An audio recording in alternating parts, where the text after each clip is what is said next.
Welcome to the Treasury Update Podcast, presented by Strategic Treasurer, your source for interesting Treasury news, analysis, and insights in your car, at the gym, or wherever you decide to tune in.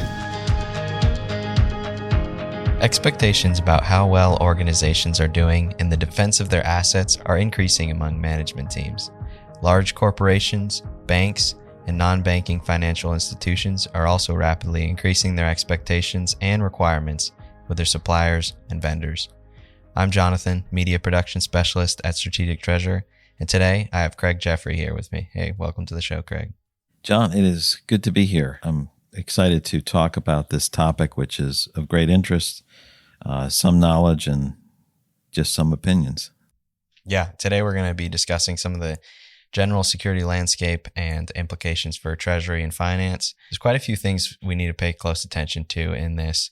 Do you want to start us off with what are some of the most common security testing exercises and practices that corporations they're running through right now and they're starting to put on their requirements? Yeah, they're doing this on their own, or they're using it to respond to requests from outside organizations. One, and we've talked about this before, is about the human side, training and testing on cybersecurity generally, but also specifically on payment security. That's one. The second is data loss prevention. This is less about exercises, but setting up tools to capture and prevent and report on the mass exfiltration of sensitive information, whether it's bank account information, private PII, things like that.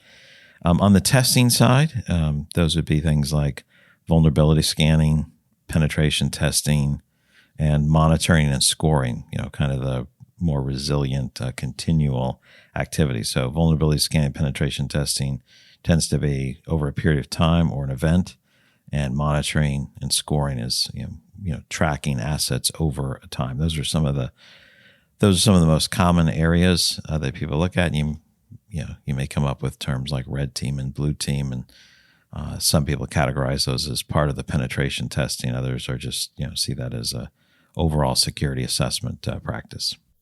Yeah, we'll get into the different teams in a minute. You mentioned something about the different tools that they're using. Is QR codes one of those tools? For testing? Yeah. I don't know how common it is. We had that one of our pen tests that we had run against us. I think I've talked to you about that. They tried to compromise people and our systems in different ways. And so they used QR codes, and they actually stuck them on postcards, sent them to employees' homes with a fake site, for some free offer, sent it across the board as a way of showing the potential for compromise by using a QR code that could compromise a particular system. It'd go to a site that would load, not malicious, but an example payload that would prove the case that there's a potential to be compromised through that method of socially engineering people to scan a QR code, compromise a device. It may even be a personal device that they eventually use to gain insight and information into the company. Yeah. So that could be part of it. I don't think that's common, but that's a pretty good way to do it, though, because QR codes are everywhere, and your first thing is to scan it.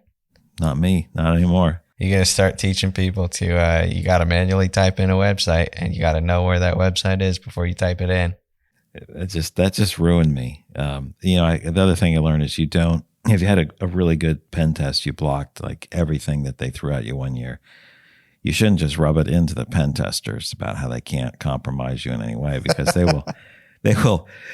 will pull out all the stops. And the company we work with is great, but I think I said too much, and they do use us in some ways as a guinea pig, because we offer payment security training and security training, so they consider us a hardened asset, or at least educated staff.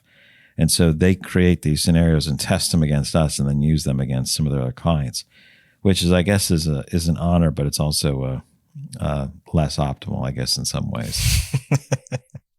You're getting first experience of what kind of things hackers are figuring out and looking to use against you. Oh, there's other things that they've done too that are just like, okay, that was really creative. Every time I know when we're going through a pen test, and they keep extending the time frame as they're rolling out more things to try to find some way to get someone to click on something or to respond in a certain way. Yeah. Yeah, but if you live in a cave, you won't ever get hacked. Yeah, not hacked digitally, right? If you unplug electricity, sure. So we talked a little bit about different types of vulnerability scanning. What is it in its general broadest definition? Your vulnerability scanning is seeing where your assets are vulnerable, what might be unprotected. So do you have personally identifiable information, financial information, bank account information, any of that? Is that exposed within your network from outside or from within? So one of the things that we do a number of years ago, we do work for banks, non-bank financial institutions like insurance companies, as well as large corporations. And it seems that banks and then insurance companies and then the largest corporations and then other corporations start asking for things. When we first hear it from banks, it's like, we'd like to see something on this. Tell us what you do. And we know that it's going to become a requirement from banks in the next year or the next 2 years. And then, that'll cascade from that to the insurance companies and eventually to the other ones, from a cybersecurity, from a protection of assets, from a training perspective. All that's going to flow down. So once that starts happening, we think, okay, we've got to do that. Not today, but if we don't start doing it today, we won't be ready. For example, for vulnerability scanning, we run it every month from external sources as well as internal off our machines. So that looks and scans any port weaknesses. It looks for unprotected data.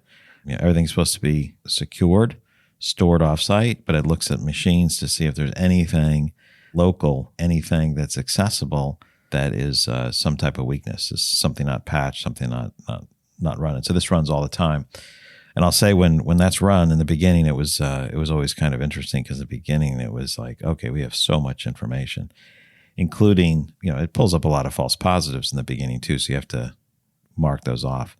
You have a presentation with a credit card on the presentation slide, a credit card number as an example. So it flags that as hey, you got card information, you got a Japanese tax ID or whatever. It pulls a bunch of false information. But it was also relentless back in those early days of finding everything on everyone's machine on the network. And so, you move stuff out of it. So it gives you this, you have to clean it, and you run it again, and you get tighter and tighter. And so it gives you that regular process. I think when we started, they're like, you need to run pen tests at least once a year. So we just started running every single month, and it's relentless. And we have to fix things before you can move on. So that's really what a vulnerability scanning is, where you're exposed assets, ports. There's a huge range of items on there. This is not for IT people, but it just understand what goes on there from a general business perspective. And on penetration testing, what are some of the different methods? Yeah, the goal of penetration is to see, you're paying someone to see if they can break into your system somehow, break through somehow. And if they can they land in your system, and can they move laterally and compromise other assets? Once they land, they can compromise other assets. They're trying to find vulnerability. So we usually use a disclosed method. The blind method is where the pen testing company tries to create a complete inventory of your assets, figure out where your domains are, what IP addresses, et cetera, et cetera. We think maybe that's fine the first time you do it, but it's much better to give them a list of all your IP addresses and assets. Tell them what you're using so that they don't spend a week or two building up this inventory of what they're going to attack. Give them that information, make it disclosed as opposed to blind, so that they can spend their time really testing your system, not finding out what's there. There's external and internal components to that. You can have them only come in from the outside. You can give them a device that they can send you a device and stick it on your network that has, that they can, it's like someone planted something inside your organization and gained access that way, and they can control it remotely to see if they can probe, find any weaknesses by getting past your external firewalls, right? Because you want to have protection beyond that. Just like a fort, you got a great wall, but what if people get inside? What is the protection inside? So things like a compromised endpoint or rogue devices or other methods that people use to help detect if you have vulnerabilities. What can they find? How can you shut those down? Because you'd much rather have your ethical party, the pen tester, find those things and you shut them down as you can. So those are some of the methods. Now, the blue team, red team. Some people view that separately. I view penetration testing as you can have the red team is the pen test company and the blue team is your inside resources. Red team is on offense. They want to find weaknesses. They want to penetrate the systems and security. They're also supposed to provide some feedback to the defense. Sometimes they do it at the end. Sometimes they do it during an exercise so that they can say, hey, we've compromised this, and so that the defense team can start patching those things so that the exercise can continue to develop so that they can find more and more instead of just finding the low-hanging fruit and then it gets patched and then you wait another 6 months or a year. It's this whole feedback loop through the testing exercise where the blue team or the defensive team is maturing the defenses, making them stronger throughout the exercise. Without that continual feedback, by the time that you have things patched, they'd be out of date and the attacks would be growing and changing. So you kind of need that feedback as you're going through it, not just waiting for a final report. That's true from how quickly do you patch your systems? That's a huge element of how secure you are.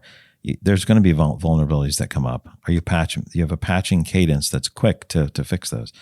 That's necessary from your firewall to the systems that you use to your website assets.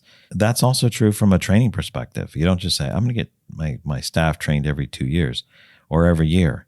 Now it's more, I'm going to train them regularly to keep track of things.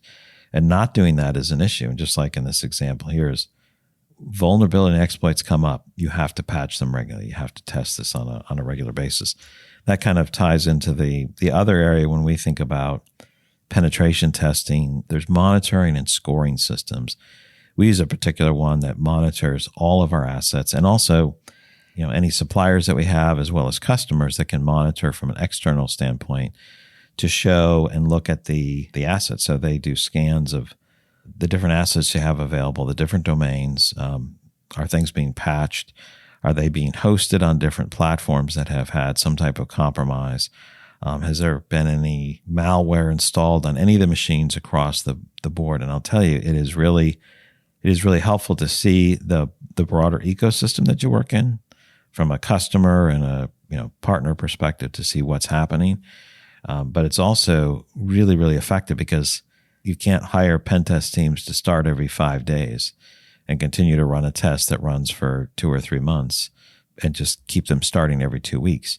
I guess you could, but it's also very useful for us is to have the systems poking and probing and monitoring and tracking everything all the time, giving scores, showing it's like, okay, web page headers, your DKIM, stuff on your email has isn't as strong as it could be, or the encryption keys.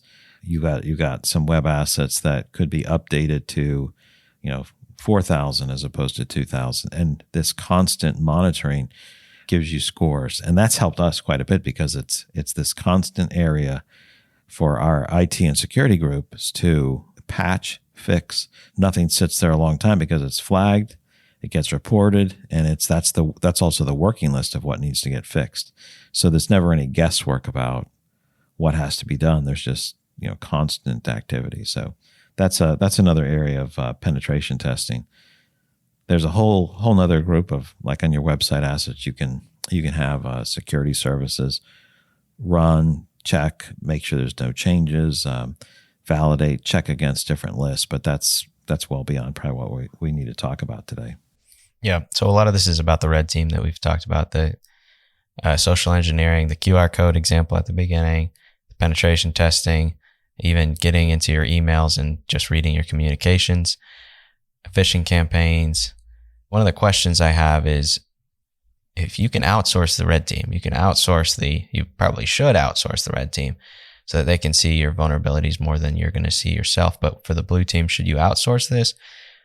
Or should it be people within your organization who are building up these walls, these securities? I think that's a good question. I mean, the outside testers coming in, if you're a big enough organization, you could have your own red team and then also have external. I think when your trading partners are going to want some independent test. That's for sure. You want some independent test, not some, hey, we're all good. We did our own medical exam. We're fine. So from the red team, that makes sense. On the blue team side, I think that depends on the size of the company, complexity, what you're trying to do. My view is I don't believe that we have the ability to protect all of our assets. It's been that way for a long time on our own. So, we moved much of our data into the cloud, into very secure servers, data rooms. I didn't think it was possible to stay as current with a fairly small company as what these groups that are, have armies of people who are built to keep their whole network secure and manage the process. And we have other elements that we can layer on additional security on our own. But we certainly have our own resources as well, where we're making sure the patches that are not automated are put through quickly, that we're testing, seeing weaknesses and principles or practices, or maybe not even weaknesses, but alerts. There's all kinds of issues that can come up that are just sort of like, maybe this is not the best practice, or this is something else that's going on that you can fix or you can make better. And that usually comes about from there's industry knowledge that, hey, this is a better way to do that than this, and this just happens. And so starting to fix and improve your posture makes a significant way to improve what you're doing. So whether the blue team and the red team, one or both, are outsourced, it's still extremely important to take what you've learned and spread the awareness across your company, because if every person isn't involved in training, security training, in awareness, these attacks are still going to be effective. Yeah, and the level of detail that has to be taken through the organization is going to differ. I said earlier, what do the criminal hackers try to do? They want to compromise your systems. How do they do that? They can't just necessarily just break through the front door and steal everything. So they try to gain some type of foothold. And then, as I mentioned, they try to move laterally. Like, if I get some credentials here, I can move laterally, get more credentials, and then I can eventually lock people out. I can lock up your hard drives, grant more permissions, and then I gain control and learn what's going on, find out where value is, and whether it's data or through some type of ransom to leverage that, or even gain control of payment systems. One example that was one of our pen testing companies had told us is they were able to compromise accessing a UPS system, uninterruptible power supply. They were able to find a hole and get into one of those systems which had ID and passwords, and it wasn't the password wasn't changed, or they were able to brute force onto that, gain in a battery. Yeah, well, it's not just it's not like the ones under your desk. They're bigger, more sophisticated ones because they control the network and they provide feedback, and so it has permissioning, and so they were able to gain control of that, and from that, then they were able to get over to a human resource system. They were able to use some of the internal permissions to probe and then land on an HR system. And then from there, they just continued to expand. And so this moving laterally comes in areas you don't think. And so I know you're going to say you shouldn't have any batteries in your office because that could be a point of vulnerability. But the real paper issue and pen. We're going to paper and pen, maybe not even ink, pencil. But that idea of wherever they can find a spot to land, they'll find the weakest link and then leverage that weak link to go elsewhere. And so that's just kind of you need a certain level of paranoia. And I've always said this, like, what's paranoid today with security is commercially reasonable in a year and a half. It's like, this is so foolish. We don't need to do that. A year and a half later, that's what's standard. And then a year and a half after that would be, it's a dereliction of duties if you're not doing that. And I don't know if that time frame is right, but every time we see something that seems crazy, it's just like we got to put stuff in to fix it, because that's going to be the next issue. Let someone go to some other place to find their weakness. Yeah, let someone else scan this QR code. Can't believe I was doing that. That ruined me on QR codes. I mean, it's like, that's not something you think about. But moving on from these color-coded teams and responsibilities, what's DLP? DLP stands for data loss prevention. The exfiltration of information, getting information out. People can take information out of the company by putting it on a thumb drive or emailing it or dropping it into some file sharing site. You have to minimize that. You have to prevent the exfiltration of that information. And it could be someone gains access to your system and then they want to pull that out. So it doesn't have to be an employee. It Could be an employee, could be a contractor, could be someone who's gained access to someone's credentials and doing that. So data loss prevention is, how is your system set up to monitor unusual activity, unusual movement of data? It can also be set up on emails, and hopefully many companies use that, set that up on their email platform. So whether you're using corporate Gmail activity, you're using Microsoft 365, those have a lot of built-in functions that will track for this is sensitive information. A lot of sensitive information has been sent out, and you have abilities to qualify what that is and block. This is a violation of the policy. That transfer has been stopped, and it reports it to the group that you see it. So we do a lot with clients with sensitive information.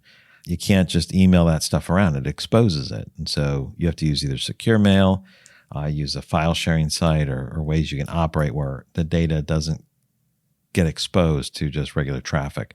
It's not passing over where people with sniffers can pull it out, or any relay system that allow it to pull it out. So you want it to be traveling securely from end to end, or not even be traveling, but just being accessible. They get alerted to where they can go get it. So as we look at this from an industry-wide, treasury, finance, what's changing from an expectation perspective?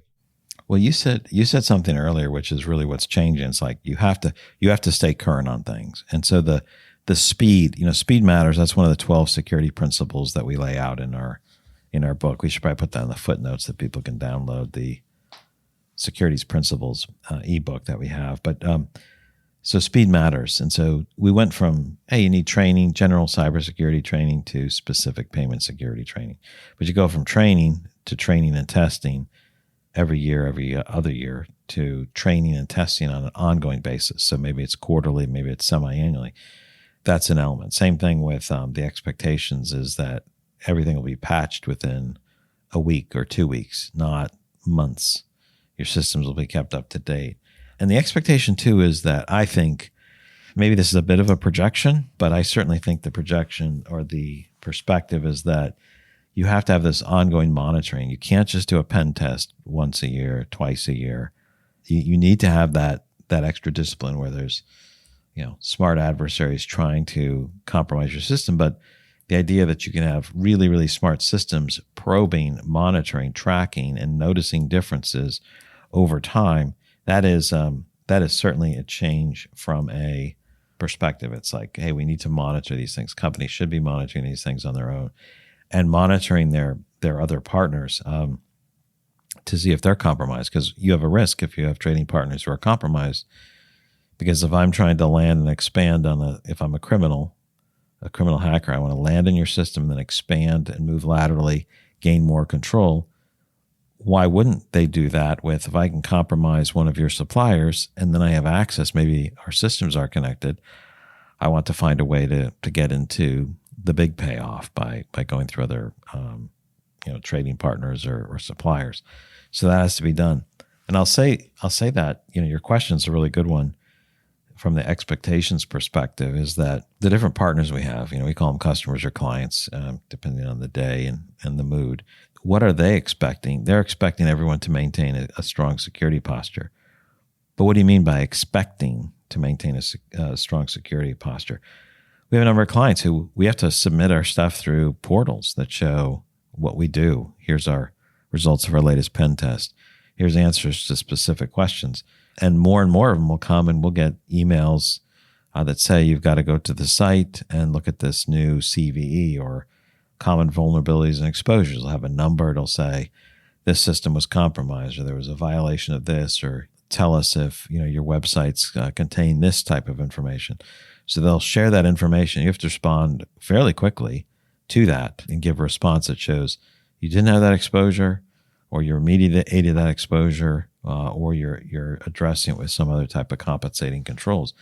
And so the speed with which you need to respond is really quite rapid. We have monitoring tools that track stuff all the time, and so stuff pops up for us directly. And then usually there's a 1, 2, 3, or 4 week delay before our customers will send it through the portals for that activity. But in the last month or so, we had one come up before it showed up through the monitoring tool, because they were using other monitoring tools and look for common vulnerabilities and put something out. Now, it wasn't as severe as what we normally see come through there, but it's a new standard. They're asking for you to make sure you've patched these new and significant items. So that's the expectation is you're moving to almost real-time monitoring, real-time patching, and real-time responsiveness to any particular issues that might be out there, any type of exploit or weakness. That's great. And as we come to a close, what do you have to say to someone who says, all this information's good and great, I'm so glad IT takes care of that for us? I would say, awesome. I guess I would say is, depending on what your role is in Treasury, you want to know some of the broader context. Because of what we do, we help people with their payment security assessments. We help them understand their role as superintendent of payments, superintendent of payment securities, protector of some of those liquid assets in the company. And so you have to know some of what the other group is doing, particularly IT. You have to partner with them to do these things. So what should Treasury do? What should they think? The idea is you have to have regular monitoring, like we talked about. You have to have testing, and people have to be trained. And so we also think that Treasury should understand that payment security assessments, your payment inventory, your payment processes, need to be both inventoried. They need to be assessed. Where are the weaknesses and the vulnerabilities? Just because you checked your external network and you had a pen test, you had a vulnerability scan, you got a red team and a blue team, all that's excellent generally, but you also need to do a payment security assessment. You have to have a full inventory of all your payment processes. You need to look at it for where are the weaknesses across a number of domains. If you're not doing that, you are no longer achieving what's considered, commercially reasonable standards. I'll just give you a real quick example, or a couple examples. Maybe it won't be real quick, but I'll give you a couple examples. On the card side, the PCI DSS standards, payment card industry data security standards, that's been up for well over a decade. And you have to protect the payment system, the payment network. Cards, the costs were getting astronomical for losses. And so they have standards for controlling data security, what people do. And there's annual attestations and review of that work. And so that payment channel added that. Swift has their own Swift customer security program, or a customer or CSP is another standard. You're on the Swift network. They want to make sure that there's a minimum standard for those that are on the network. And so they have a whole standard. There's external attestation. Those are some things that we do for companies, review everything from the surface areas of attack to training to making sure that they comply. We help and assist companies there. And that's for another messaging channel related to payments.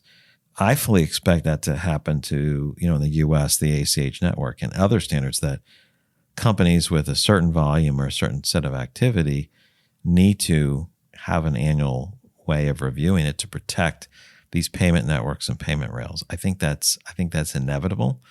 We've seen it with these two major ones. There's certainly some more standards for some of the high volume users of the ACH network for protecting and tokenizing account information to protect that information from being exposed or unencrypted. That is where things are going. Make sure you have done something recent where you've reviewed and assessed your payment security processes. Well, thanks so much for sharing all this information on the podcast today, Greg. It was my pleasure. It was fun talking about it. I was sad that you brought up the QR code thing again. That got me sad. I never use my phone to scan QR codes almost. Not almost, but I'm just so suspicious. So they're everywhere. I bought a shirt recently and had a QR code in it to go to the website of the shirt. They're everywhere. You got to watch out. Well, we talked about two different things that I want to leave notes in. You have to watch out about the shirts, or like someone's inserting QR codes to inside the shirt. Yeah, you never know. So we talked about two different things that I want to leave links to in the show notes. We talked a little bit about our online video series, Secure Treasury, where we offer in-depth training and insights for common fraud types, best practices, and email security. You can find more information in the show notes. We also briefly mentioned our mini ebook. It was a really cool ebook that we printed and became a real book last year for AFP, a little book that you could fit in your pocket. But if you want to download the digital version, it's called Payment Security and Fraud Prevention, The Principles of Secure Clamps. And to learn more about that, follow that second link down in the podcast write-up. And scan the QR code that's included there. All right, thanks everybody. Have a good week. You've reached the end of another episode of the Treasury Update podcast. Be sure to follow Strategic Treasurer on LinkedIn. Just search for Strategic Treasurer. This podcast is provided for informational purposes only, and statements made by Strategic Treasurer LLC on this podcast are not intended as legal, business, consulting, or tax advice. For more information, visit and bookmark strategictreasurer.com.